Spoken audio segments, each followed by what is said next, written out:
Magandang araw po sa ating lahat, narito ang latest weather update ngayong Miyerkules, March 13, 2024 hanggang sa susunod na mga oras. Sa ngayon, easterlies pa rin ang dominanting weather system sa ating bansa kaya ito ang magdadala ng maalinsangang panahon sa ating kapuluan. Ngayong araw ay maaaring magpatuloy ang mahinang pag-ulan sa ilang bahagi ng bansa dahil sa pag-iral ng weather system na ito.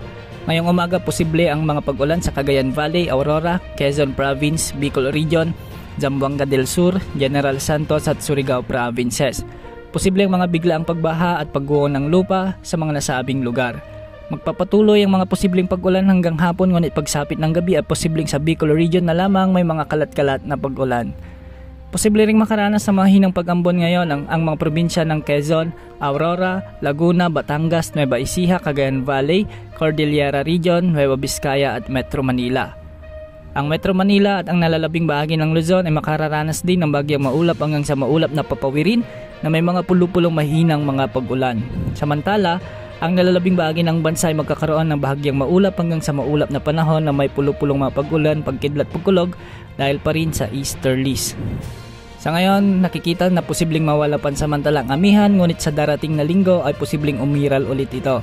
Maaring ito na ang huling bugso ng nasabing weather system at unti-unti na ang transition period sa hot dry season o mas kilala sa ibang bansa bilang summer. Ngayong araw, posibleng umabot naman sa 40 degrees Celsius ang pinakamataas na heat index sa may Iloilo City.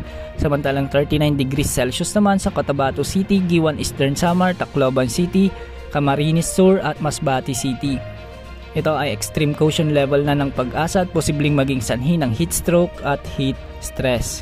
Base naman sa satellite images, wala naman tayong namomonitor na anumang sama ng panahon gaya ng LPA o bagyo na maaring pumasok sa ating Philippine Area of Responsibility sa mga susunod na araw.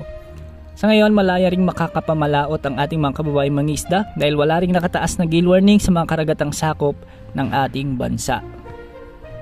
Yan ang latest update sa lagay ng ating panahon. Ito po ang weather update ng bayan, maasahan.